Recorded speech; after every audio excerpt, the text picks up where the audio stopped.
Então, galera, ó, falando aí, tá? Em microbiota normal do corpo humano e infecções hospitalares, tá bom? Esse conteúdo aí, ele vai nos ajudar a entender o pedido de alguns exames que o médico pode pedir para você, enquanto técnico de laboratório, né? Valendo ressaltar que esse conteúdo de microbiologia médica, ele é muito importante no quesito técnico em laboratório, tá? Mas sabendo que o técnico em laboratório, ele é um técnico em farmácia, tá? Então, ele tem uma ênfase mais voltada para a região hospitalar, beleza? Em relação de exames. Professor, você vai me perguntar, o que é que o técnico de farmácia, né, nessa área, onde é que ele trabalha, o que é que ele faz? Pessoal, eu sempre gosto de falar, né, para os meus alunos o perfil de mercado de trabalho, tá? Então, 90% hoje dos técnicos em farmácia, eles são absorvidos em duas regiões, ou a região farmacêutica hospitalar e a região de manipulação, tá bom? Então, essas duas aí pegam 90% do mercado. O restante, ou vai para drogarias, né, para farmácias comerciais, outros podem ir para indústrias e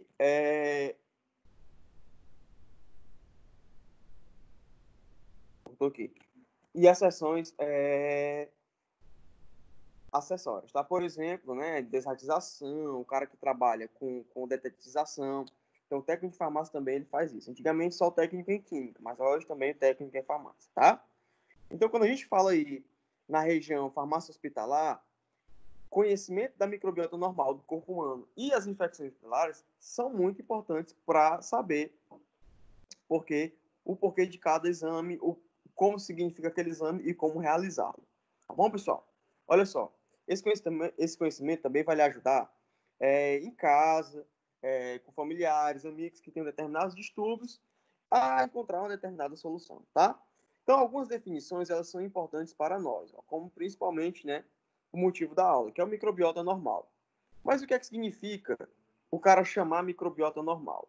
Primeiramente, o nome microbiota significa o conjunto de micro-organismos que está presente no seu corpo, tá? E é normal no sentido de que ele não causa nenhuma patologia. Bem, então, definindo assim, o que significa o microbiota normal, né? São todos os micro-organismos, tá? Que são encontrados no seu organismo em sítios específicos e esses indivíduos têm que estar no estado sadio, beleza? Então, não adianta falar em microbiota normal em pacientes que estão patológicos, tá? Ó, o número e tipo desses micro-organismos, eles podem variar. E, geralmente, eles variam dependendo do local e dependendo da idade do hospedeiro. Como assim, professor? Não entendi. Vamos supor, mais na frente a gente vai ver que o fungo Candida albicans, tá? Ele é um fungo que é presente na microbiota normal de mulheres na região da vagina. E essa quantidade digamos assim, de colônia de fungos, ela vai variando à medida que vai aumentando a idade. Então, ao nascer, é quase nula essa microbiota, e à medida que vai se passando o tempo, vai aumentando essa microbiota, tá? Até chegar-se um platô e se tornar o quê? Constante, beleza?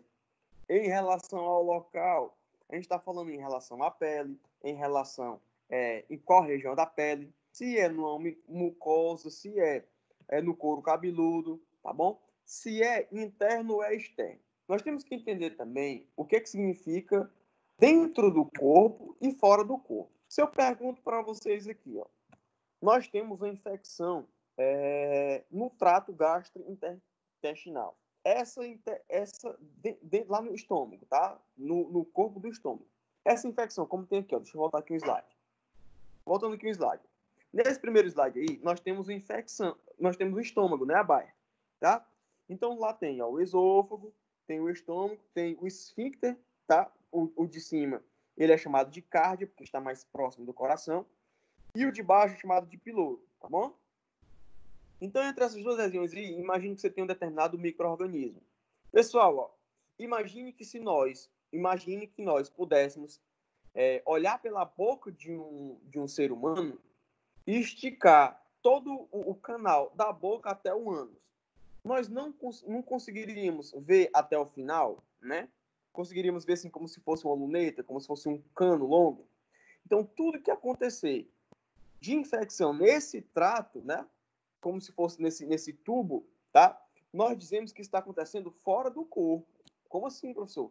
Quer dizer que mesmo estando dentro do estômago, a gente diz que essa infecção ela é externa? Sim, porque ele é um prolongamento da pele.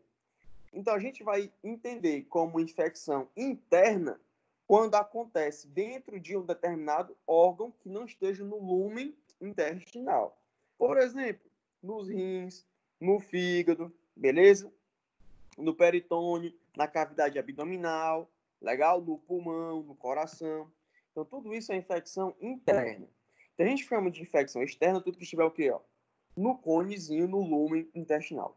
Isso é muito importante para o entendimento dessa aula. Alguma dúvida nisso, pessoal? Posso ir para frente seguro que estão sabendo o que eu quis falar? Se precisar, eu repito, tá?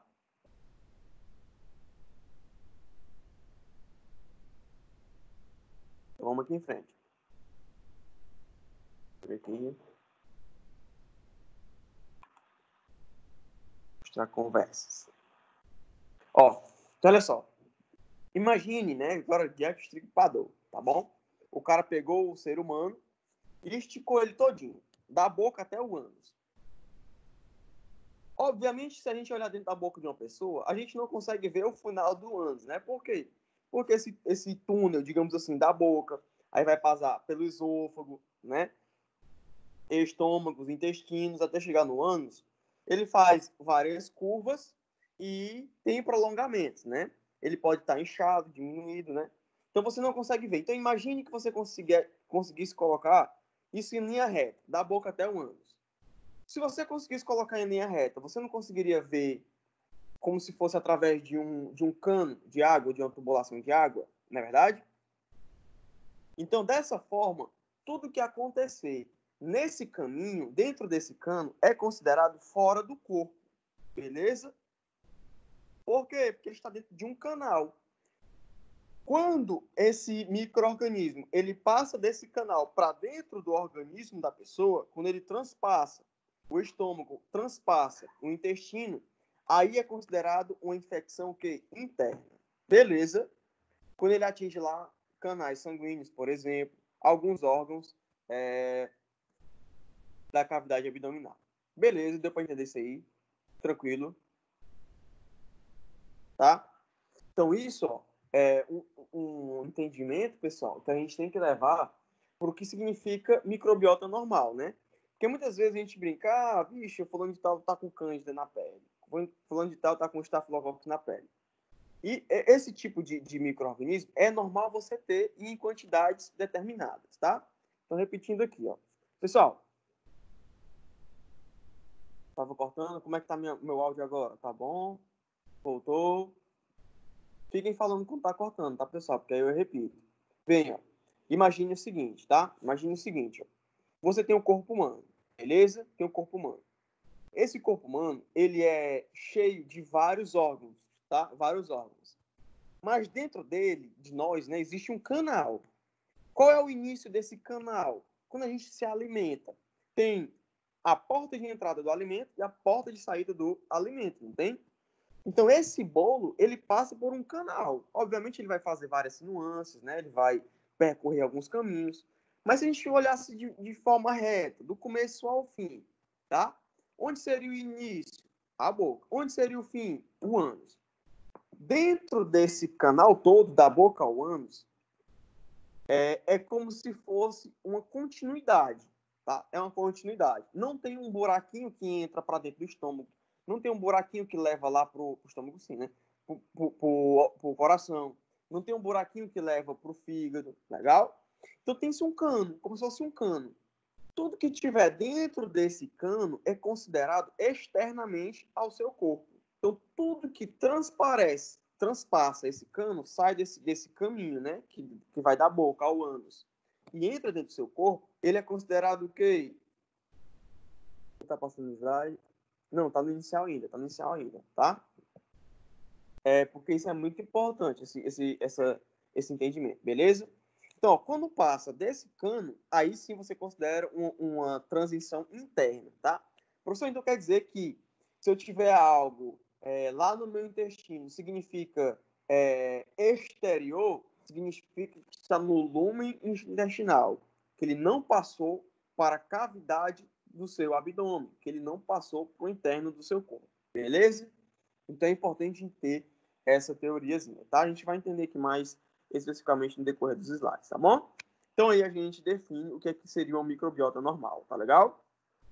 Pessoal, na microbiota normal, nós temos uma classificação quanto aos tipos que ela existe no seu corpo. Ou ela vai ser resistente, ou ela vai ser residente, ou ela vai ser transitória. Como assim, professor? Ou ela já permanece lá por toda a vida, ou ela simplesmente está lá por um determinado momento, tá bom? Catarina não está na equipe?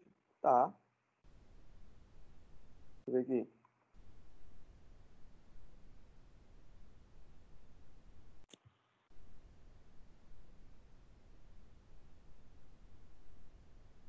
Chamando ela aqui. Adicionei ela.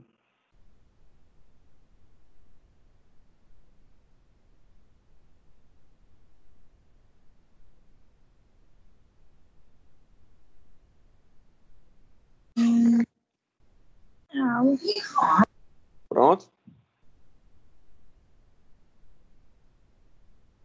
Quem não estiver nas equipes, pessoal, aí, vocês falam, Catarina, eu adicionei, tá? Não sei por que não conseguiu entrar aqui. Deixa eu ver aqui, ó. Deixa eu botar aqui nos membros. Se tá faltando alguém.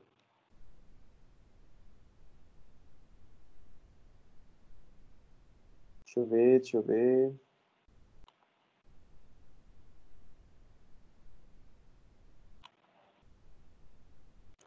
Deixa eu gerenciar.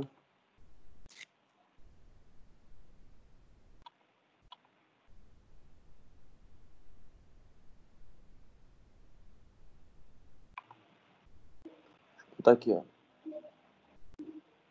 Adicionar membro. Catarina. Pronto, adicionei a Catarina. Já existia. Deixa eu ver se tem mais alguém.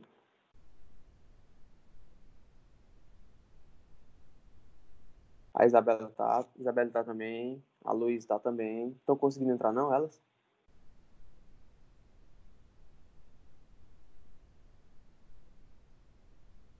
Aqui.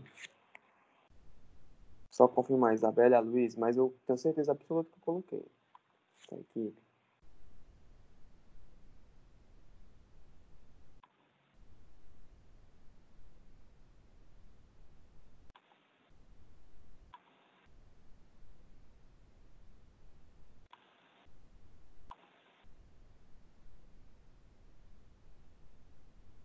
Trabalho, então.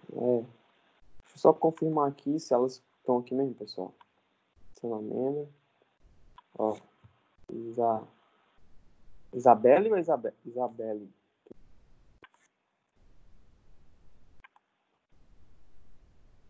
Já tava também. A outra era a Lois, né? Certeza que eu coloquei ela. Já estão, tá, pessoal? As duas.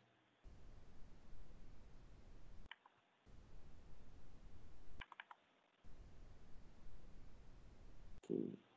Se tiver mais alguém, aí vocês vão me falando que eu coloco aqui, tá? Deixa eu só voltar aqui pro slide. Beleza? Catarina já tá aí, né?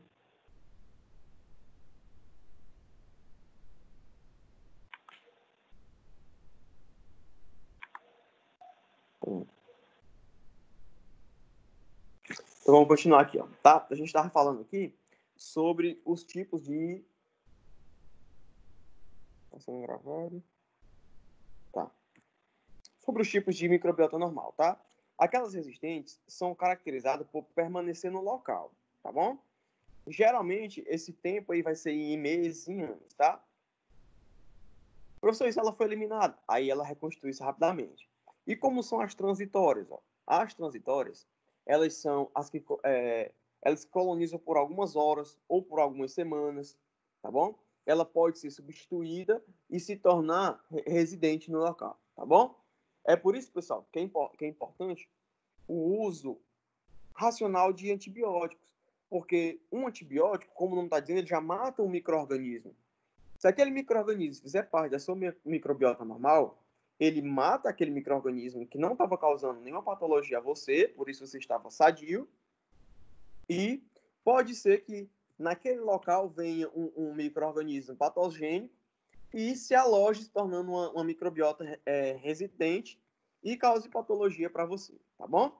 Então, isso aí, ó, tem essas duas definições. Atente que alguns vestibulares, se você for fazer ainda, ou se em alguns concursos, principalmente os da EBSER, tá? Esse último que o Alisson fez, caiu uma questão que foi assim, ele até discutiu a questão comigo, que ele não falava residentes e nem transitórios, ele falava em permanentes e transientes. Aí tinha esse nome lá. Microbiota transiente são aqueles micro-organismos. Aí ninguém sabia o que eram esses transientes. Então, por isso aí que eu coloco também os sinônimos de como pode aparecer nas provas para você. Beleza, galera? Tranquilo. Então, muito cuidado nesse sentido aí, tá bom? Bem, na microbiota normal, o micro-organismo está lá por um determinado motivo, né? Senão ele não estaria lá. Ele tem que cumprir um determinado papel. E que papel é esse? É justamente fazer o equilíbrio com os outros micro-organismos no corpo do próprio paciente. Tá legal? Esses micro-organismos, pessoal, eles vivem de maneira comensal nos seres humanos. O que é isso? O organismo, o ser humano, dá a ele alimento e esse micro-organismo dá ao homem uma forma de proteção. Professor, proteção eu não entendo como.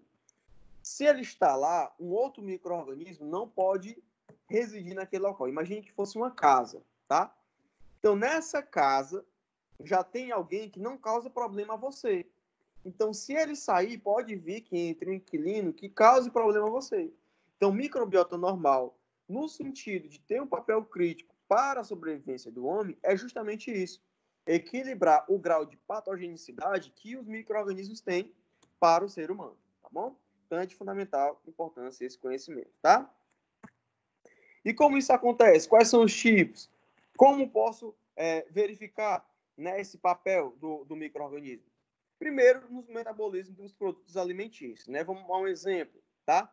Algumas bactérias no seu intestino, elas são responsáveis por produzir algumas enzimas. Dentre elas, pessoal, a lactase. A lactase é uma enzima que ela quebra a proteína do leite. Então, algumas pessoas que têm intolerância à lactose é por dois motivos. Isso não é bem entendido por algumas pessoas, até mesmo as pessoas que possuem, né, membros da sua família com intolerância à lactose. Acha que é muitas vezes só pela falta da enzima, mas muitas vezes também não é. Muitas vezes o organismo da pessoa produz anticorpos anti-lactose. Então, quando você entra em contato com a lactose, mesmo não sendo comendo, o seu organismo vai desencadear uma reação alérgica produção de corpos para aquela lactose, tá? Como assim, professor? Pessoas que são alérgicas à lactose, só em tocar no leite, elas já ficam com vermelhidão, coceira no local. É mesmo, professor? Por quê? Porque esse é um tipo de reação antígeno-anticorpo. E qual seria a diferença de uma pessoa que é intolerante à lactose? Intolerante à lactose é aquele indivíduo que não produz a lactase, que é produzida por micro-organismos lá no intestino, através da microbiota normal do corpo. Beleza, pessoal? Deu para entender isso aí, tá? Então, cuidado desses dois nomes aí, ó. Intolerante à lactose e alérgico à lactose. São duas coisas diferentes, beleza? Esse micro-organismo provê também fatores essenciais de crescimento. Por quê? Alguns micro-organismos, eles são capazes de produzir o GH. O que é o GH? Hormônio de crescimento. Então, esse hormônio de crescimento, ele vai favorecer o desenvolvimento do corpo humano, tá bom? É tanto que algumas pessoas que são fisiculturistas, elas tomam esse medicamento de forma exógena, tá? Aplicado, para que tenha um desenvolvimento maior do seu sistema fisiológico, tá? Ele protege também contra infecções, devidamente porque já está no local um micro-organismo que é comensal, e ali não se vê um outro micro-organismo patogênico, tá bom? E principalmente ele estimula a resposta imune, tá? Pessoal, ó, nós temos tipos sanguíneos, né? Ou nós somos A, B, nós somos AB ou somos O, tá? Como é que é produzido esses antígenos nas nossas hemácias? Galera, pense esse pensamento. Imagine que eu sou um cara O, tá? Eu sou um cara O positivo. Então, não dá para levar, não dá para entender pelo meu aspecto, né? Porque eu sou um receptor universal, tá? Só um minuto.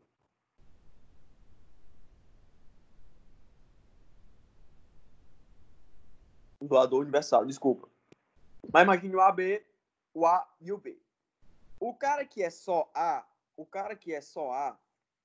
ele tem no seu organismo anticorpos anti-B. Então é por isso que um cara que tem o tipo sanguíneo A, ele não pode receber o tipo sanguíneo B, porque senão vai ter uma agregação, né, entre os anticorpos e a hemácia, e o cara vai ter hemólise e provavelmente hemorragia e morte, tá? Professor, e como é que funciona isso? Nas hemácias do cara que é A, estou no slide 4. No slide 4. Tá no 4 também aí? Deixa eu só pegar aqui o meu.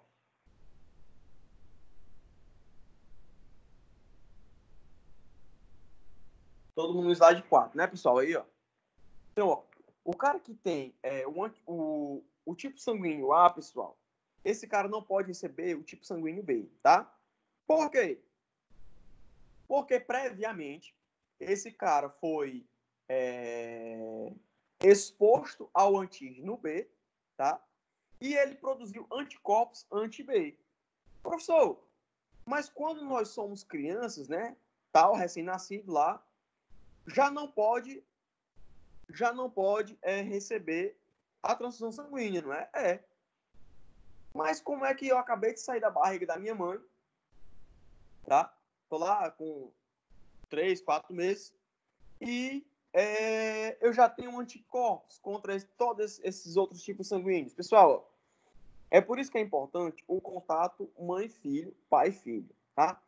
Quando nós falamos próximo dos bebês, nós exalamos certas partículas bacterianas que são reconhecidas pelo bebê e ele começa a produzir anticorpos contra o tipo sanguíneo para o qual ele não tem, beleza? Então, criar tipo uma criança numa redoma vai fazer com que ele seja imunologicamente fraco, tá? Então, você falou aí com o bebê, tipo, de 1 mês a 2, até 6 meses, né? Que os anticorpos todos são provenientes da mãe. E esse bebê já está imune através de outras transfusão justamente por isso, porque ele entrou em contato com cepas bacterianas presentes no ambiente, tá? Ou na boca da mãe, na boca do pai, ou de quem estiver próximo, e produziu anticorpos quanto a isso. Beleza? Então é assim que esses anticorpos iniciais contra os tipos sanguíneos, eles são formados, tá? Então aí é uma forma que ele estimula a resposta imune. Beleza, pessoal? Até aqui alguma dúvida? Tranquilo, né? Qualquer coisa, só me perguntar aí, tá? Professor, então quer dizer que se não existisse isso, teria como ter vida? Não, porque se você tivesse simplesmente um contato, né, depois com um cara que tivesse um tipo sanguíneo diferente do seu, você morreria, tá? Então aí é importante essa fundamentação, tá bom? Tranquilo, pessoal? Até aqui alguma dúvida? Então vamos lá. Ó, essa microbiota, ela sempre existe um fluxo dentro e fora. E esse fluxo é dependente de algumas condições. Dentre elas, a dieta do paciente, porque nós comemos sempre com micro-organismos, tá? Uma vez o aluno perguntou, professor, o que é o certo? É eu lanchar antes ou depois de escovar os dentes, tá? Eu tirei essa dúvida, na verdade, com professores lá da odontologia. Não existe, pessoal, uma teoria certa, né? O cara conseguiu provar isso. Mas se nós pensarmos da seguinte maneira. Quando nós passamos a noite toda dormindo, esses micro-organismos que estão na nossa boca, por exemplo, eles se reproduzem mais. Então, geralmente, o cara dorme ali 8 horas, 6 horas, tá? É o tempo médio de reprodução dos micro-organismos. É por isso que quando a gente acorda, tá? Além disso, né? Uma outra forma é por conta do jejum prolongado, produz corpos cetônicos e você tem a mau hálito também. Mas também aquele mau hálito de manhã, ele é caracterizado por essa produção de micro-organismos durante a noite, tá? Então, quando você se alimenta sem escovar os dentes antes de manhã cedo, você está ingerindo ali uma certa quantidade de micro-organismos. Professor, isso é ruim ou é bom? Depende. Se você for uma pessoa saudável, aqueles micro-organismos que você está ingerindo é uma condição normal do seu organismo, da sua microbiota normal e não vai causar nenhum problema. Porém, se você for um cara imunossuprimido, se você for um cara que está tomando determinado medicamento que vai diminuir a sua imunidade, como, por exemplo, corticosteroides, tá? Ali vai diminuir a sua imunidade, possivelmente, né? Provavelmente você vai ter ali um certo problema com aquela alimentação sem a devida higiene anteriormente. Professor, que tipo, o cara vai ter uma infecção? Não, você provavelmente vai ter uma carga maior de micro-organismos na sua cavidade intestinal, ali vai gerar uma determinada diarreia não explicada. Então, isso acontece muito quando você, vixe, o fulano de tal teve uma diarreia, mas ele não está com infecção, não deu febre nem nada, e passou uma vez esporadicamente, e geralmente o médico não sabe explicar, né, quando isso acontece. Então, acontece, pessoal, justamente por isso, tá bom? Então, aí a dieta é importante, tá, dentro desse fluxo. O estado hormonal também, tá? Então, micro-organismos, eles produzem também hormônios. Isso é mais eminente em mulheres, né, que tem tanto a progesterona como o estrógeno alto. Então, dependendo do dia do ciclo menstrual, pode ser que a quantidade de micro-organismos dentro do corpo seja diferente e a quantidade de produção de hormônios seja diferente. Então, é por isso que algumas mulheres elas sentem mais cólicas do que outras sentem, né, essa variação do fluxo menstrual desde o primeiro dia até o 28º dia. Obviamente, isso no padrão, né? Porque tem mulheres que têm ciclo menstrual de 15 dias, tem mulheres que têm um ciclo menstrual de 20 dias, de 45 dias, tem mulheres que eu já vi com ciclo menstrual de 60 dias, tá? Então, o importante é que nessas variações hormonais, a quantidade, a carga microbiana, ela também influencia no aspecto hormonal, tá bom? A idade, obviamente, né, pessoal? Como eu falei para vocês, à medida que a gente vai passando, a idade vai aumentando em idade, vai aumentando a carga de micro-organismos até chegar a ser um platô e se permanecer constante. A higiene, pessoal, por um motivo óbvio, né? Quanto menos a higiene, maior a quantidade de micro-organismos e a saúde do paciente também, tá legal? Então, exemplo, a gente tem, por exemplo, um feto humano e o recém-nascido, né? E o dado que a IgG é das imunoglobulinas que transpassam a barreira hematoencefálica e a barreira transplacentária, tá? Então, aí, ó, tem na pele, passa para a orofaringe, trato do gasto intestinal e outras superfícies da mucosa. Então, por isso aí que aqueles micro-organismos, eles são inseridos naquelas regiões. Beleza? Tranquilo? Pessoal, mudanças, né, na saúde, elas podem romper, tá? Drasticamente esse balanço, tá? E causar ali uma determinada heterogeneidade na coexistência dentro do ser, tá bom? Professor, dá um exemplo aí, ó. Pessoal, eu falei no começo aqui um caso que é um dos mais conhecidos. É o uso de antibiótico de forma irracional. O cara usa antibióticos e mata bactérias que são inatas, tá? Bactéria que está lá no seu intestino. Por exemplo, professor, Escherichia coli, tá uma gram negativa, tá lá no seu intestino, fazendo ali uma homeostasia. O que é uma homeostasia? É deixar o meio equilibrado. Só que esse antibiótico ele mata esse micro-organismo. Aí alguns micro-organismos podem se proliferar nessa situação, como por exemplo, o Clostridium difficile, tá? Esse Clostridium difficile causa diarreia e colite. O nome dessa doença é colite pseudomembranosa. É importante vocês anotarem isso, tá? Colite pseudomembranosa. É uma das colites mais severas pelo uso de antibiótico. Professor, não estou entendendo. O cara usa antibiótico para debelar a infecção e com isso ele aumenta o micro-organismo? Sim. Tá, pessoal? Determinados antibióticos, eles são específicos para alguns micro-organismos. E os micro-organismos que não são sensíveis àquele antibiótico morrem e outros, micro-organismos que são sensíveis àquele antibiótico morrem e outros crescem no local. E aí, professor? E aí que esses que crescem no local, eles geralmente são patogênicos e causam alguns tipos de doenças, inclusive essa que eu falei para vocês, né? A colite pseudomembranosa causada por esse micro-organismo, Clostridium difficile, tá? Isso no hospital, ele é muito importante. Por quê? Porque essa substituição pode acontecer de formas específicas, tá?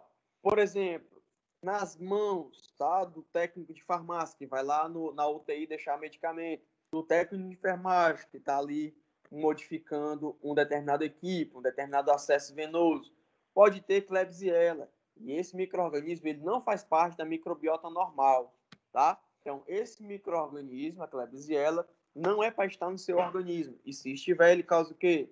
Doença, patogenicidade, tá? Um outro, Pseudomonas. Geralmente ele está onde? Nas águas que tem lá no respirador. Então, quando há a troca do respirador, provavelmente tem ali uma infecção por esse micro-organismo, tá legal? E quais seriam ali, professor? Os micro-organismos que são residentes no local. Geralmente, pessoal, alguns bastonetes, né, gram-negativos, tá? Outros micro-organismos ali que não causam patogenicidade, que são substituídos por esses dois. Beleza, tranquilo.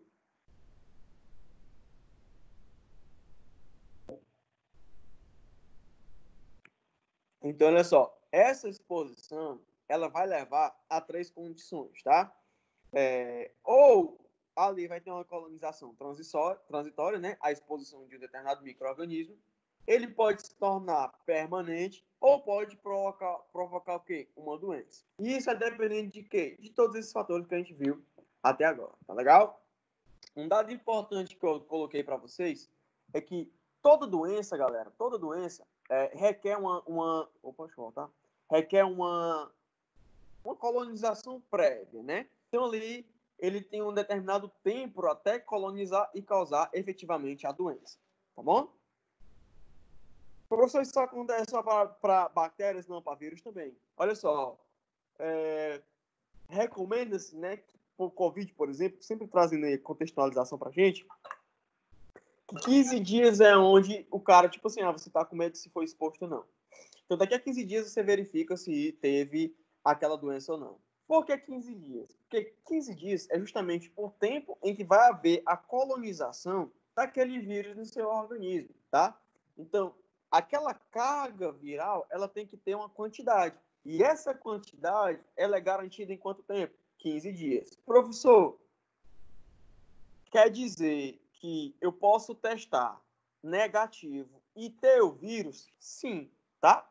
O problema é que aquela quantidade de vírus que você pegou foi tão pequena que ela não lhe causou nem a atividade imunológica e nem uma atividade o quê? Patológica. Então você não tem nenhum sintoma. A quantidade de vírus é muito pequena. Ela chegou no local, viu que lá no local tem uma microbiota normal e não conseguiu ficar, tá? Porque também nós temos vírus na nossa microbiota normal. Então não conseguiu ficar, você debelou ali aqueles micro-organismos e você ali passou despercebido por aquela patologia, tá bom? Então assim nós temos que diferenciar essas duas coisas, né? A colonização e a doença. Quando há colonização, simplesmente não há interferência na função do corpo. Então, quando tem-se essa colonização e não patogênica, ali é um dado efêmero, né? Passageiro. Mas quando a gente fala em doença, essa doença tem vários estágios. Então, primeiro ali tem a proliferação daquele micro-organismo, depois a produção de toxinas no tocante à proliferação microbiana, tá? Porque vírus não produz toxina, tá legal, pessoal? A produção de enzimas citotóxicas, no caso de bactérias também, e fungos, porque vírus também não produz enzimas citotóxicas. Então, vírus não produzem toxina e não produz enzima citotóxica. Vixe, professor, como é que ele não produz esses dois fatores tão importantes para a virulência e uma infecção por vírus é tão pesada? Porque o vírus, pessoal, ele utiliza o maquinário da célula para produzir justamente essas enzimas, tá? Então, ele em si não produz, mas a bactéria e o fungo, eles produzem sim, somente por estar ali, tá? E, por fim, né, uma resposta imune, que, por exemplo, pode ser o SARS. Muitas pessoas, elas relacionam o SARS à infecção viral. Mas, na verdade, ele pode ser ocasionado por qualquer infecção, ou fúngica, ou bactéria, ou viral. Mais dificilmente, né, é verdade, por vermes. Mas por esses 3 micro-organismos que eu falei, vírus, bactérias e fungos, pode acontecer o SARS. E o que é esse SARS? É uma síndrome respiratória aguda severa, tá? Isso acontece porque o micro-organismo se aloja nos bronquíolos do pulmão e ele causa uma resposta imune exacerbada, causando uma dificuldade de respiração no paciente. A esse tipo de pessoas, quando a gente coloca ele para fazer um raio-x, de tórax, é o que a gente conhece com raio-x de vidro fosco, né? Que é falado demais aí na mídia e as pessoas não sabem definir o que é. Então, o que é isso? Ali é quando o cara já está com síndrome respiratória, tá? Grave, aguda, na região pulmonar, e quando o cara faz um TX, um RX de tórax, ele vê ali fosco.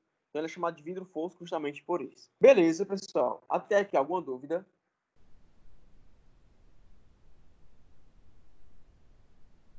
É importante a gente notar, né, e eu até falei na aula passada, que um micro-organismo específico, ele causa uma doença específica.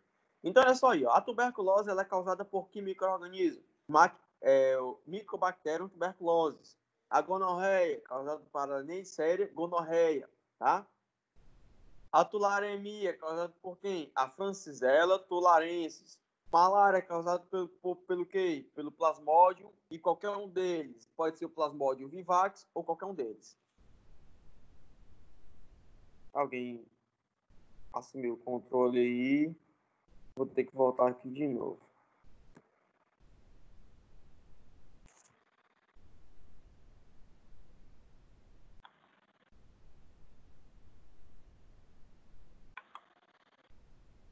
Foi tudo, né? Perder 3 pontos na prova, viu? Você pode deixar de ser beijo. Menino, saiu até do slide, viu?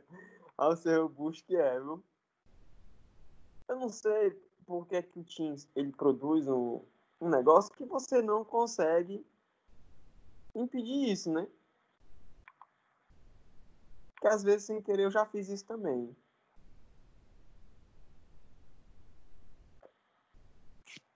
Só pedir que eu volto. Mas aí eu não sei, é porque sai do controle, aí pronto. Eu não... Pra ver se tu já tinha falado do restrito. Vamos ver aqui. Porque realmente não consegue fixar aqui uma pessoa só colocando. Deixa eu ver aqui. Olha lá.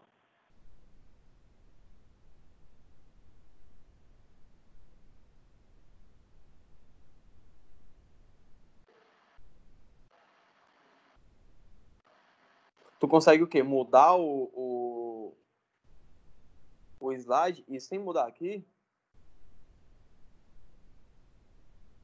É?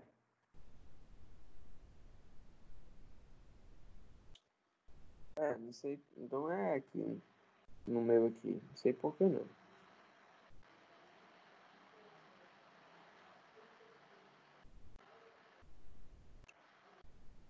É, não sei. Agora endoidou aqui os slides. Pronto. Eu parei nesse aqui, não foi?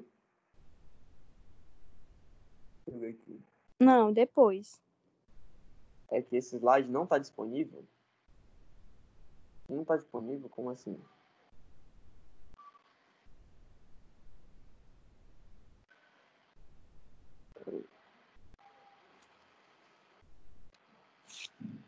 Tá sim, eu disponibilizei. Todos os dois estão. Tu colocou ele nessa sala de... Na microbiologia médica, coloquei os dois. Viu? Porque eu vi mais cedo, ele tava só lá na farmacotécnica. Não, eu botei aqui os dois, tá? Deixa eu até botar aqui, ó. Calma aí. É isso aí, ó. Patógeno estrito. Justamente. O que eu falei pra você, que eu tava falando antes, ó. um micro-organismo, ele causa uma doença específica.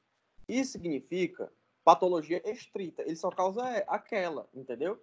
Não tem como, por exemplo, o Mycobacterium tuberculose causar, por exemplo, a hanseníase, né?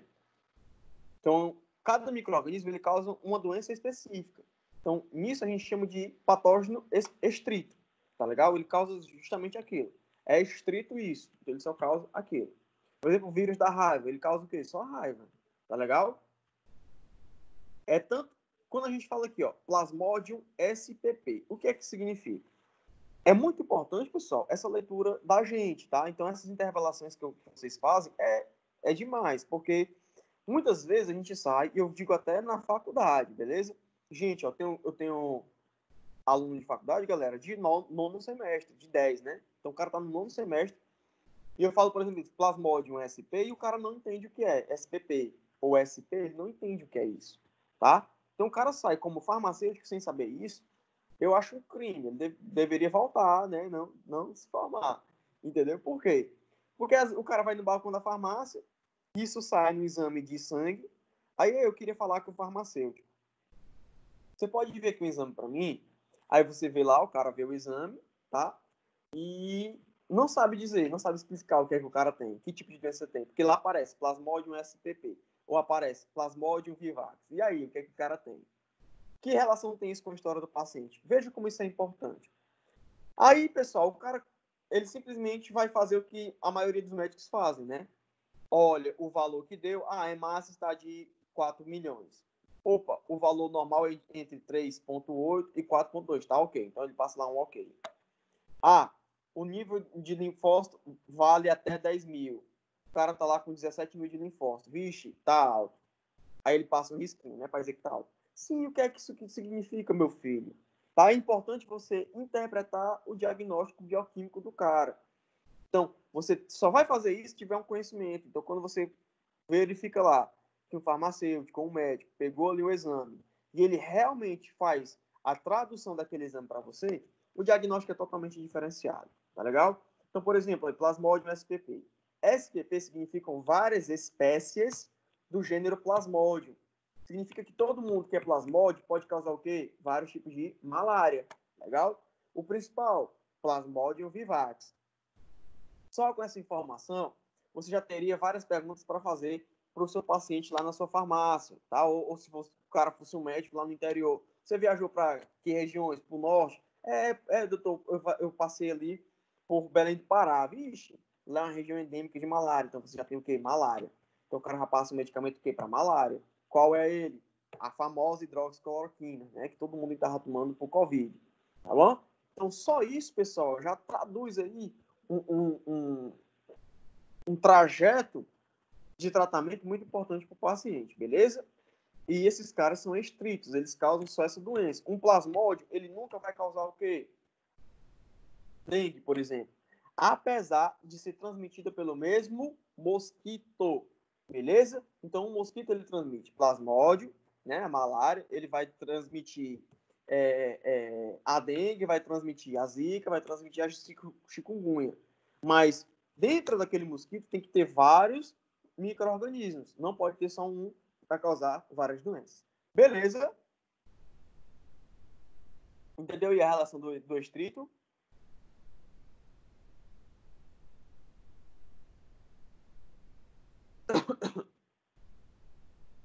Vamos em frente. Qualquer coisa aí você me fala, tá?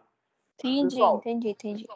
ó, e faça a diferença com patógeno oportunista. O que é um patógeno estrito? Patógeno que ele causa doença. Se você tiver, não importa a quantidade de micobactéria tuberculose no seu organismo, você vai ter tuberculose.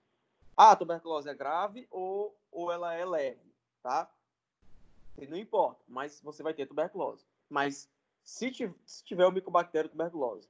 Mas existem os patógenos que são oportunistas, tá legal? Professor, quer dizer que se eu tiver Staphylococcus aureus na minha pele, eu vou ter erisipela? Não. Todo mundo tem erisipela? Não. Eu não tenho, né? Acreditei que a maioria, todo mundo aí não tenha, né? Se tivesse, teria até me perguntado aí alguma coisa, tirar dúvida. Mas a erisipela, por exemplo, é causada pelo Staphylococcus aureus. E por que todo mundo não tem? Porque ele é um patógeno oportunista. Ele só causa aquela infecção sob determinadas o quê? Condições. Que condições são essas? Dieta ruim, sistema imunológico ruim, patógenos concomitantes, beleza? Alguma ferida não tratada na pele, tá legal? Então, o Staphylococcus aureus é uma bactéria residente da pele, então ele está em toda parte da sua pele. É por isso, pessoal, que você não pode pegar em mão de bebê, em pé de bebê, porque ele leva isso à boca. E muitas vezes a criança não está com um sistema imunológico ativo ainda, tá? Então, por isso que ele não pode levar esse Staphylococcus à boca ainda. Mas no decorrer do crescimento dele, ele também vai ter Staphylococcus aureus na boca, porque nós temos na boca, nas tonsilas, que é chamada de na nossa garganta, né, onde inflama, tá legal? A Escherichia coli, do mesmo jeito, é uma bactéria que é residente onde? No intestino. Então, ela tem que estar no intestino. Se não tiver no intestino, ela pode propiciar infecção por outros micro-organismos. Candida albicans é um fungo presente onde? Principalmente na vulva, tá? Região ali grande, pequena nos lábios. Então, ela é um fungo residente naquela situação. Não é porque ela está lá que ela vai causar infecção vaginal.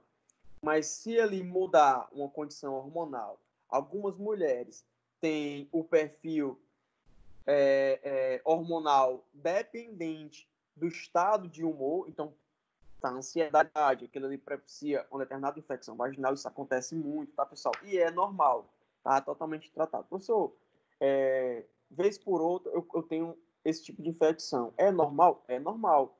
O seu problema não é patogenicidade por micro-organismo. Seu problema é o quê? Hormonal e neurológico, tá? Geralmente pode ser propiciado por uma crise de ansiedade, uma crise nervosa, e isso influencia a condição hormonal, condicionando a condição hormonal à condição de proliferação de micro-organismos. Beleza, pessoal? É por isso que é importante esse tipo de conhecimento, porque todas essas áreas, elas são atuantes juntos.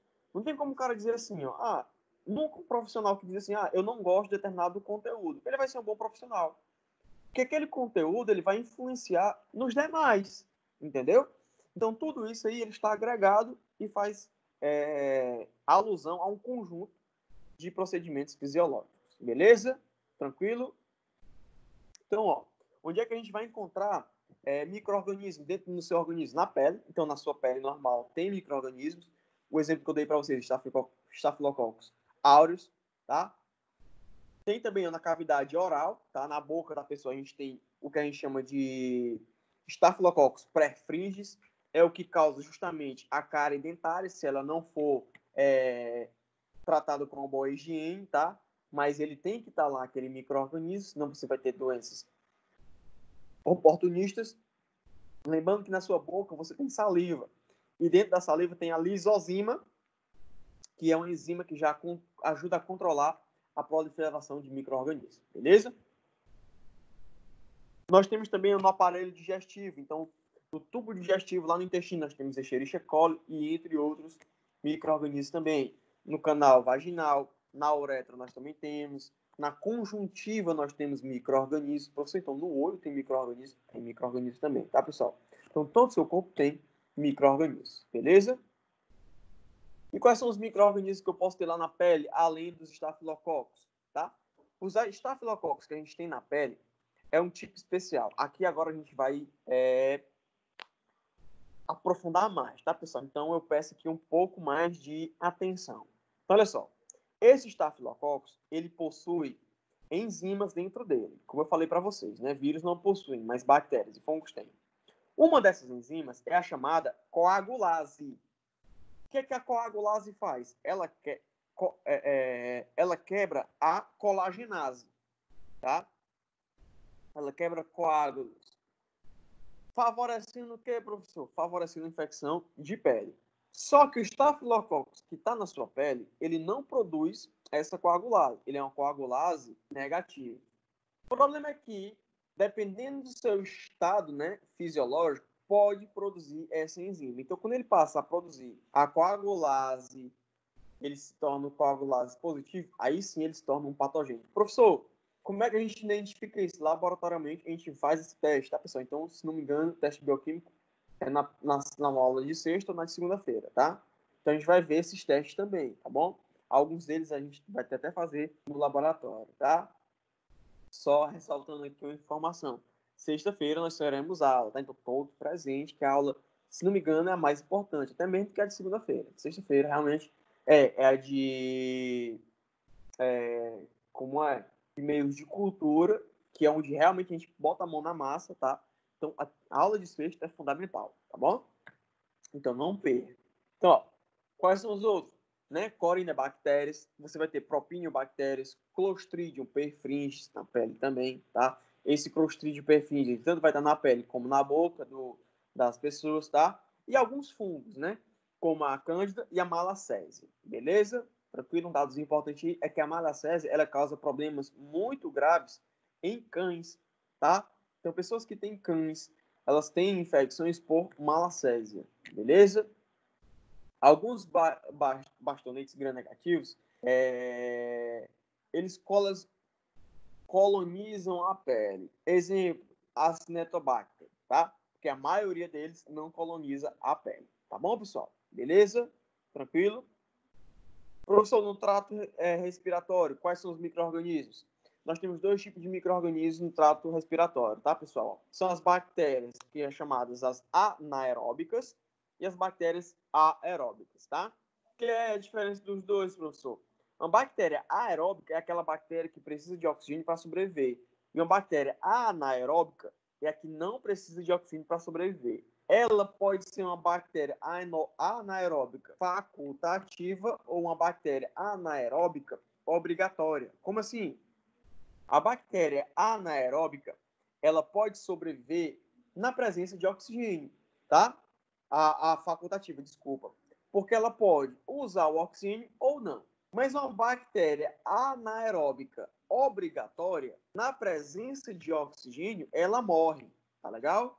É por isso que a gente tem o costume de pisou num prego, né, se feriu na pele, você colocar o que em cima? Água oxigenada, porque a água oxigenada, ela vai produzir oxigênio que vai matar bactérias que são anaeróbicas obrigatórias. Dá um exemplo, professor. Clostridium tetani. O Clostridium tetani é uma bactéria anaeróbica obrigatória que morre na presença de oxigênio. Então é por isso que a gente coloca o quê? Água oxigenada, né? Em ferimento. Beleza? Mas aqui no nosso trato superior respiratório, nós temos como bactérias anaeróbicas peptido streptococcus e coccus anaeróbicos. Os exemplos deles, Acinetomyces e Fusobacterium, tá? As bactérias aeróbicas já são streptococcus, haemófilos e neisserias. Professor, em um slide aqui, vou voltar aqui, ó, tá? Você pode esquecer, mas tem, a Neisseria gonorreia, né? A Neisseria gonorreia. Ela causa gonorreia, tá? Então quer dizer que essa Neisseria aqui, ó, essa Neisseria aqui, essa Neisseria, que é uma bactéria aeróbica, eu tenho ela no meu trato respiratório? Tem. Então por que é que eu não tenho gonorreia? Porque essa bactéria aqui, pessoal, é uma Neisseria spp. São outras espécies do gênero que Neisseria. Lembrando, pessoal, ó, que o nome de um micro-organismo ele é composto pelo o gênero e o epíteto específico, tá? Então vamos voltar aqui, ó. Voltar aqui pro nome, onde tem um nome aqui.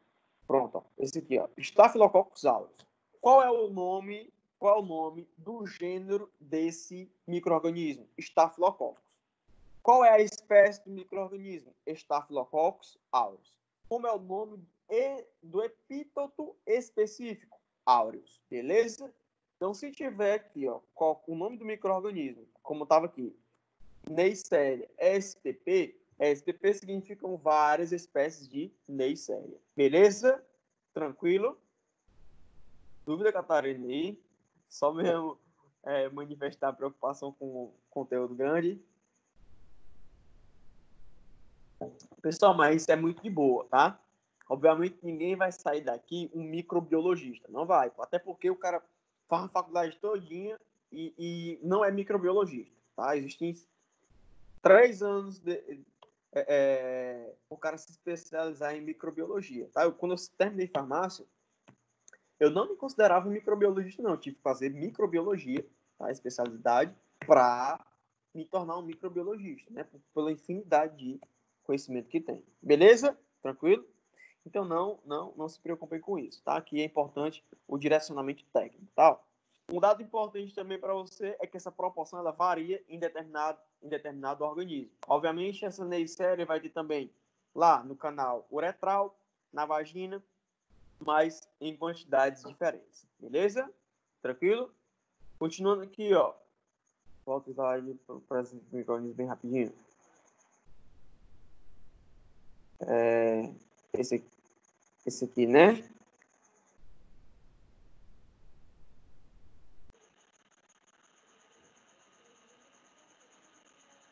Pronto.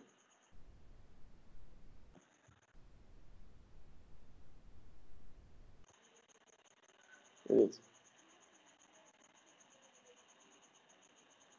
Nada, qualquer coisa só chama aí, pessoal. Tá aqui.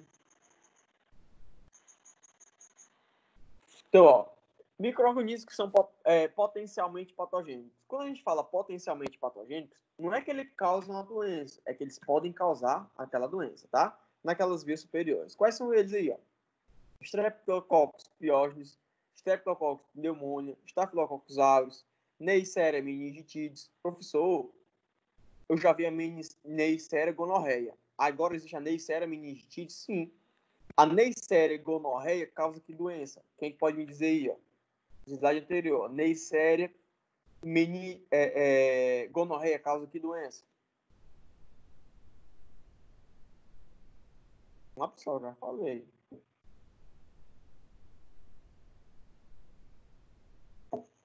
Qual? Ninguém não pode, é impossível.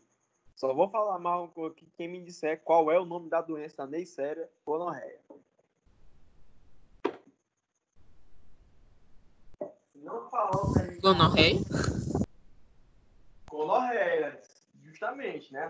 Neisseria gonorreia causa gonorreia, tá? E pela condição mnemônica aí e pela inteligência que a gente pode desenvolver. A Neisseria, pronto, para aproximar o microfone. A Neisseria meningitidis causa que doença? Valendo um Vectra, 96. Meningite, aí perdi um Vectra. Se eu tivesse para perder.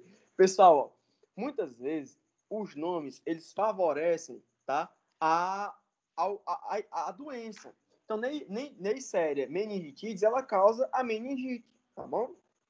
Então, a meningite é muito conhecida por nós, né? Chega um paciente com Neisseria meningitidis no organismo, com meningite, do maqueiro até o médico que atendeu, não em escala de importância, tá, pessoal? Estou dizendo em escala de início, né? Porque o maqueiro é o primeiro que tem contato com o paciente, tá? Então, todos no hospital são importantes. Que tem uma briga muito forte. Se não tivesse um profissional tal no hospital, o hospital não funcionaria. Isso aí eu acho que, né? Então, todas as pessoas são importantes no hospital, todos, sem exceção. Quero ver como é que chega no centro cirúrgico sem as pessoas, né? Sem o cara que faz a ficha, por exemplo. Então, todas as pessoas que entram em contato com a pessoa com meningite, elas têm que tomar profilaxia para meningite. Tá? Não vou dar profilaxia aqui, porque ela sempre muda, tá? Então, muito importante isso aí, tá bom? Se você tiver o contato com uma pessoa com meningite, você tem que ir ao posto. O meu vizinho tá com meningite e eu tive contato com ele. Fui na farmácia ali, abracei com ele e tal, sem querer beijou a pessoa, pronto. Aí você tem que entrar no hospital para fazer uma profilaxia, tá, pessoal? Porque a meningite, ela é uma doença muito, com mortalidade muito alta, tá bom?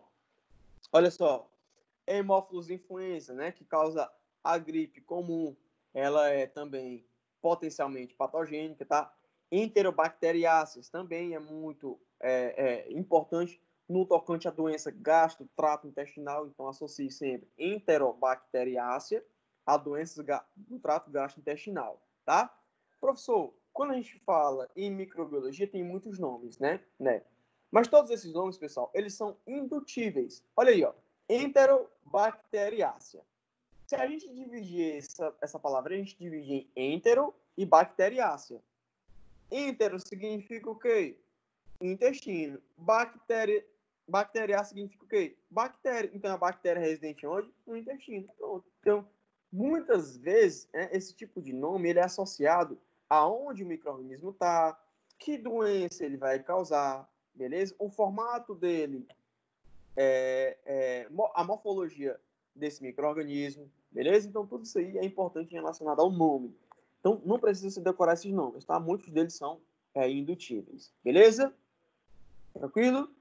Vamos em frente. Olha só. Uma outra região aqui, tá? No ouvido, beleza? Que a gente vai ter lá Staphylococcus aureus, também coagulase negativo, e Corynebacterium, tá? Isso, ó, no ouvido externo, tá bom? Porque se nós tivermos no ouvido interno, ali já tem uma determinada doença, tá bom? É a maioria, né, dos casos de otite, tá? Então, lembrando que a gente tem um ouvido, esse ouvido interno, o ouvido médio e o ouvido externo, médio e interno. Então, sempre que tiver o micro-organismo no ouvido médio e interno, tem-se ali uma doença. Cuidado, pessoal, com as pessoas que gostam de passar uma tampazinha de caneta no ouvido, tá? Eu falo isso, mas eu faço isso direto, né? Porque é verme mesmo, de ficar coçando o ouvido. Mas a gente tem que ter cuidado. Por quê? Porque ao fazer isso, você está levando micro-organismos que estão no ouvido externo para o ouvido médio e ouvido interno. E aquela tampa de caneta ali, se ela for laminada, ela pode cortar a orelha e aquele micro-organismo adentrar a camada da pele. Fazendo isso, ele já pode produzir ali uma infecção, tá, no ouvido, chamada de otite. Tranquilo? Beleza? No olho, quais são os micro-organismos que estão presentes no olho? Staphylococcus também, tá? Staphylococcus está em todo canto, professor. Staphylococcus, galera, é em todo canto, tá? Então, Staphylococcus, ele é o mais amado e ele é o mais odiado na microbiologia. Por quê? Porque ele é o que faz a maior proteção do seu corpo, ele evita que outros micro-organismos venham para a sua pele, mas por estar ali e ele ser potencialmente patológico, ele pode se tornar patológico devido, né, má cuidado com você. Como, por exemplo, lá você limpar o ouvido com tampa de caneta, você cortar os pés e não lavar o local, tá legal? Então, isso aí é importante. Então, cortou o pé, a perna. É importante que se lavar o local, né, com água e sabão, porque só ali já dá uma aliviada na carga microbiana. Eu vi uma vez uma pessoa cortar a perna, tá? E a outra, o marido lá, a esposa e tal, botou vinagre. E aí eu fiz certo, rapaz, só se você quiser temperar a perna da pessoa, né? Porque vinagre, pessoal, não é agente microbiano, não, viu? Então ali, ó, água e sabão, bom? Então, ó, a profissional vinagre ele não tem ácido, e o ácido diminui o pH e vai causar ali a morte bacteriana. O pessoal tem bactéria que sobrevive na presença de ácido. Então, você pode estar alimentando ali algumas bactérias, tá? Então, cuidado com isso, beleza? Então, uma dicasinha aí legal, tá? Ó, professor, em que situação usaria vinagre? Eu vou ver uma aluna me perguntou isso. Ó, é muito bom na salada. Dizem que é muito bom na salada, né? E outros temperos também. Mas na pele, não. Tá, pessoal? Então, ó, falo isso brincando, mas isso é só porque é costume da gente fazer esse tipo de coisa, né? Tipo, você queimou a pele, tipo, queimou a mão. Então, primeiro que o cara diz, passa manteiga, passa pasta de dente. Pessoal, são substâncias causas que fazem piorar. Queimou a mão, por exemplo, o que é que você vai fazer? Água corrente. Só, mas vai doer, normal. No último caso ali, você passa pasta d'água, que tem simplesmente o quê? A pasta d'água, ela só tem base. É justamente para evitar a contaminação, porque aquela sua pele ali, ela vai estar ferida e está exposta, tá? E bactérias que crescem em região onde teve queimadura, óleo de lavanda é ótimo, a gente está falando aí, ó, realmente, eu não conhecia óleo de lavanda, passei na queimadura e ficou perfeito. Caiu hoje, tá? Tá regenerando a minha digital hoje. Mas é muito bom mesmo. Eu ainda não estudei sobre óleos essenciais, quais são os efeitos dele. Mas muitos óleos essenciais, eles têm efeitos antimicrobianos, tá, pessoal? Eu não conheço todos, principalmente os que têm efeito são usados na cosmetologia. Eu conheço os que são usados na microbiologia. mas é uma gama infinita de óleo essencial. Então vale até a pena aí quem fizer esses cursos de óleos essenciais, porque é um vasto conhecimento aí agregativo para a sua profissão. Beleza? Tranquilo? E realmente óleo essencial de lavanda é ótimo para queimadura, tá bom? Então olha aí, ó. Continuando, na superfície do olho a gente vai ter o que lá, né? Todos esses micro-organismos, ele pode causar ali de uma simples conjuntivite até uma cegueira. É por isso, pessoal, que a gente tem que ter cuidado quando a gente está com uma conjuntivite, o que a gente vai utilizar. Porque aquela conjuntivite ali, ela pode ser causada ou por uma bactéria ou por um vírus. E se for por um vírus e você utilizar um colírio com um antibiótico, não vai ter função nenhuma. Tá legal? Então, cuidado aí nesse caso. Tá legal? Na nasofaringe, que é essa região aí, ó, dentro do nariz, digamos assim, né, na cavidade nasal, tem outros micro-organismos também. Neisseria, Streptococcus, tanto da espécie Viridas como Piógenes, que é o que causa, ó, Piógenes, tá? É um tipo de Streptococcus que causa o quê? Pus. Pio, em grego, significa pus. Então, são Streptococcus que causam pus. Esse tipo aí de micro-organismo, ele causa aquelas famosas crises de garganta, né, que a gente conhece. Então, percebe aí, ó, que é uma infinidade de micro-organismos que pode causar esse efeito. Beleza? Até aqui tranquilo, né, pessoal? Aqui é muito conteúdo, mas só para você localizar. Não precisa você decorar tudo isso. Isso aqui é uma facilidade de conhecimento para você. Então, você vai procurar aqui, tá? Esse tipo de micro-organismo. Qual o micro-organismo que tem na nasofaringe do cara? Aí você localiza aqui facilmente, tá? E no trato respiratório inferior? Professor, eu não entendo, eu não tive aula de anatomia, não entendo essa parte de trato respiratório. Pessoal, trato respiratório, ele é dividido em superior, médio e inferior. O superior, ele é somente a nasofaringe ali, até chegar o comecinho da faringe, tá? A gente fala em trato respiratório inferior quando a gente chama já bronquíolo, bronco e alvéolo, dentro mesmo do pulmão, beleza? Ao mesmo tempo aqui, é a região da urina, né? Então o cara tá com infecção urinária. Aí o médico pergunta lá, ou você vê isso no exame. Ah, é no trato urinário superior, é no trato urinário inferior. Quando a gente chegar em rim, eu explico isso aqui mais para vocês, né? Porque é uma coisa que gera muita dúvida para os alunos, tá bom?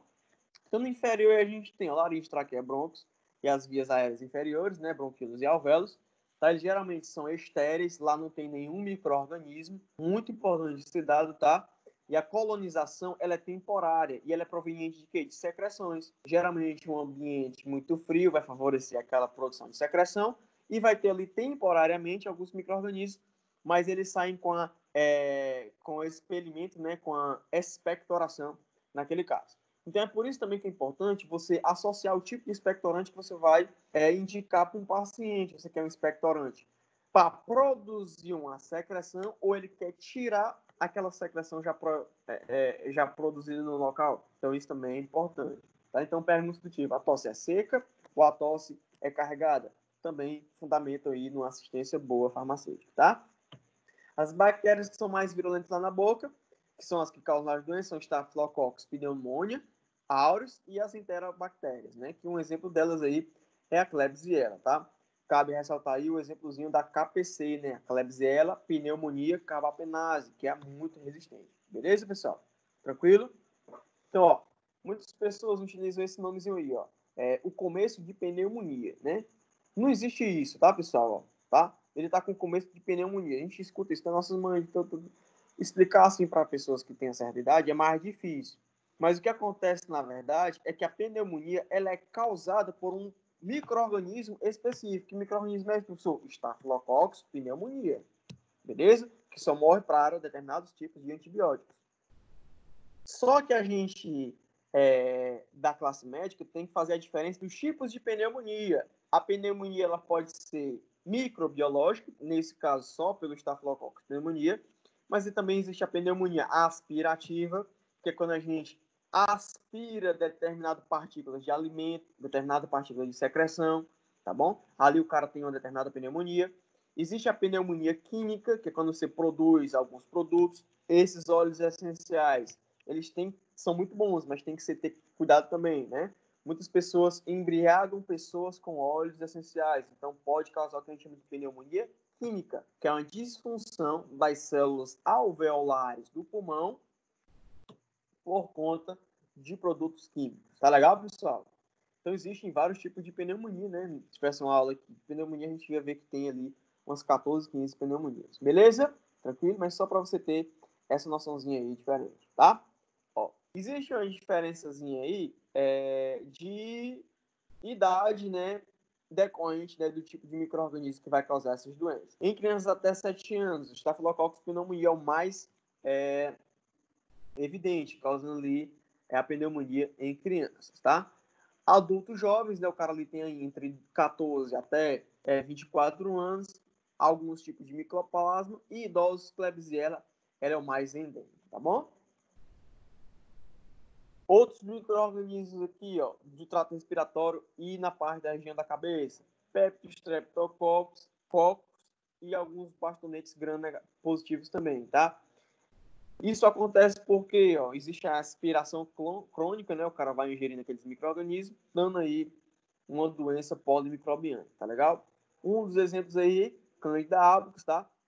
É rara ela ter na parte respiratória, porque geralmente a Candida albicans ela é proveniente da parte sexual, tanto na mulher quanto no homem, mas por questões de práticas sexuais, como sexo oral, por exemplo, pode fazer a transmutação desse tipo de fungo da região pélvica para a região respiratória, tá, pessoal? É mais rara, mas pode causar também uma doença nesse sentido. Beleza? Tranquilo? Então, cuidado aí, nesse tipo, em algumas práticas. A gente tem que sempre tomar cuidado nesses casos, tá? Dá um curso de educação sexual para vocês aqui, para a gente ver o que pode e o que não pode fazer e quando fazer, como se prevenir, tá bom? Presencial é melhor. Ó, outra região aqui, pessoal, já que a gente faz um intervalozinho, tá? No esôfago, tá? Quando a gente fala em esôfago, as bactérias são as mesmas da orofaringe, tá? Elas são geralmente também leveduras e bactérias que também colonizam o estômago. Então, o cara que tá no esôfago, pode ser que essa bactéria chegue no estômago. Por quê, professor? Pela simples alimentação. O cara se alimenta e leva a bactéria do esôfago até chegar onde? No estômago, tá? A maioria não estabelece uma residência, ela geralmente é transitória, tá bom? E algumas delas podem causar esofagite, né? Uma infecção no esôfago. Muitas vezes a gente vai no médico, o médico diz assim, vamos tratar logo essa faringite para não se transformar numa laringite. Por quê? Porque à medida que ela vai descendo no trato gastrointestinal, a doença fica mais difícil de ser tratada. Então, quando tem lá na faringe, é fácil ser tratada. Ali pode ser simplesmente uma amoxicilina mais ácido clavulônico, com nimesulidazinha, mas desceu para laringe, desculpa, já tem que meter ali uma levofloxacina, uma azitromicina, tá? Um macrolídeo de um espectro maior, tá? Por quê, professor? Porque a quantidade de micro-organismos já é maior. Se já está na laringe, é porque as colônias se proliferaram muito. E muitas vezes é difícil o tratamento nesse caso. Por quê? Porque geralmente esses micro-organismos formam um filme. E esse biofilme produzido por esse micro-organismo impede que o antibiótico chegue no interior, tá legal? Da colônia, causando aí uma determinada resistência estérica, né? De um efeito espacial e não a resistência ao antimicrobiano. Beleza? Deu para entender isso? Cândidas também são comuns, tá? E alguns vírus, como o herpes normal, o herpes simplex, tá? E o citomegalovírus. Vale também aqui ressaltar que o citomegalovírus já existe a vacina, né, para eles. Então, adolescentes, meninas, tá? Podem estar se prevenindo do citomegalovírus, tá? O HPV também já a doença já tem a vacina e direcionada a esse público. Beleza? Tranquilo, galera? No estômago, professor, qual é o número, pessoal? É limitado. Porque o HCl presente no local e o pepsinogênio, que produz a pepsina, que é uma enzima, eles ajudam a matar as bactérias, tá? Porém, algumas bactérias elas são específicas para aquele local. É por isso que eu disse para vocês, existem algumas bactérias que elas se alimentam em pH ácido. Então, é muito importante esse conhecimento, tá? Que, eu vou usar vinagre, eu vou usar acetona, vou usar determinada base. Então, cuidado que você pode estar aumentando ali a sobrevida daquele micro-organismo. Exemplo aí, Lactobacillus, Streptococcus, de várias espécies, incluindo aí a bactéria, né, muito poderosa, que é a Helicobacter pylori. Então, quem já teve uma Helicobacter pylori sabe como é ruim o tratamento e caro, né? Então, você toma aí um antibiótico de 200, 300 reais para tratar essa bactéria. Beleza, pessoal? Tranquilo? Professor, vamos especificar um pouquinho mais aqui. Eu quero aumentar aqui o grau. Por que a Helicobacter ela é muito perigosa? Porque ela produz uma enzima, pessoal, a chamada urease. Legal? Essa urease, ela quebra a ureia, que é uma proteína normal do seu organismo, sai na urina normal, mas ela está presente em outras situações, e ela produz a amônia. A amônia é altamente tóxica para o ser humano. Então, aí está o perigo dessa Helicobacter pylori. Beleza, tranquilo. Então, use essas drogas aí, ela vai aumentar, né? Vai causar uma mudança tanto no número quanto na densidade desses micro-organismos. Desculpa. Já tem término aqui, tá? Ó, no intestino delgado tem também muitas bactérias, muitos fungos. Aí, nesse caso, já é uma de forma mais geral, tá? Não especificamente. Mas especificamente a gente tem o quê? Ó? A Escherichia coli, que ela é normal no nosso organismo. A gente pode ter uma pequena quantidade de salmonella, shigella, campylobacter e vibrio cholera. Só que qualquer um desses micro-organismos, quando aumenta um pouquinho, ele já causa doença. O tipo de doença que ele causa é chamado de gastroenterite, muito grave por sinal, tá, pessoal? Então aí, esses 4 micro-organismos são muito patogênicos no trato gastrointestinal, sobremaneira no intestino delgado do ser humano, tá bom? No intestino grosso, pessoal, a gente tá quase chegando no final. No intestino grosso a gente tem o quê, ó? Bifidobactério, Eubactério, tem bacterióides. Anote isso aí, ó. Quando você vê o sufixo oide, significa semelhante. Então, bacterióide significa semelhante a bactérias, tá bom? Então, é semelhante a bactérias, tá? Então, enterococcus e outros da família Enterobacteriaceae, tá?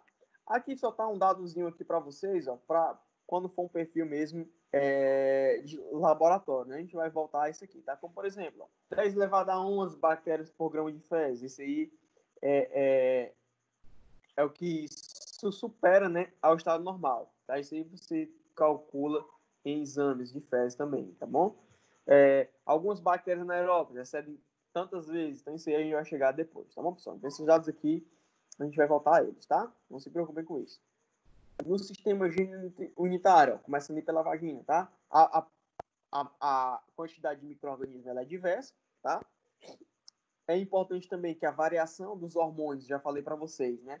Ela é dependente dessa população microbiana, porque micro-organismos produzem esses hormônios, tá bom? Então, na gravidez, ele aumenta o estrógeno. Para que isso, né? Para aumentar ali, justamente, a defesa microbiana.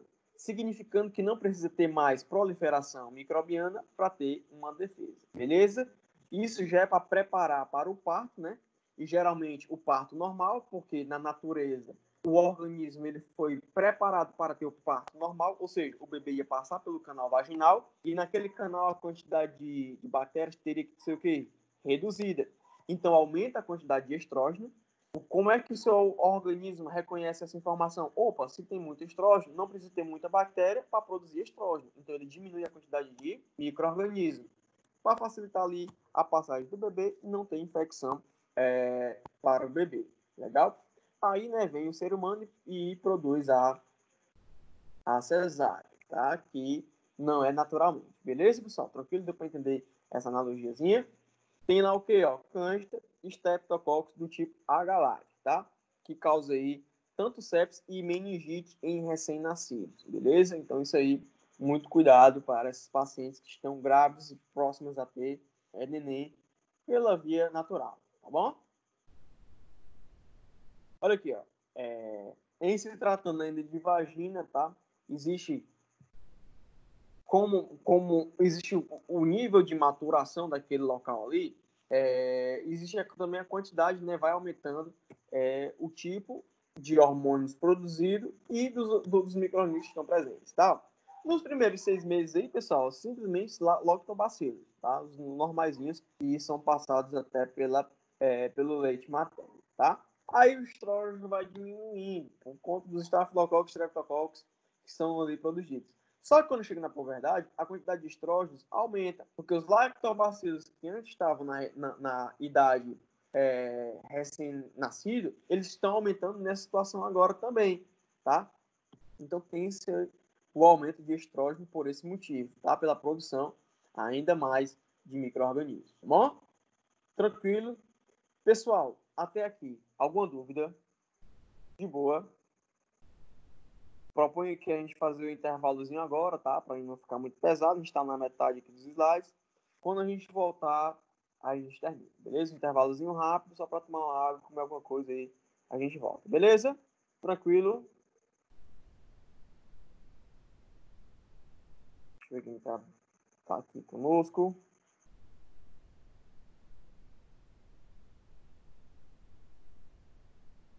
Então, vou fazer um intervalozinho aqui, pessoal. A gente volta já já, tá? Até pouco, tá bom?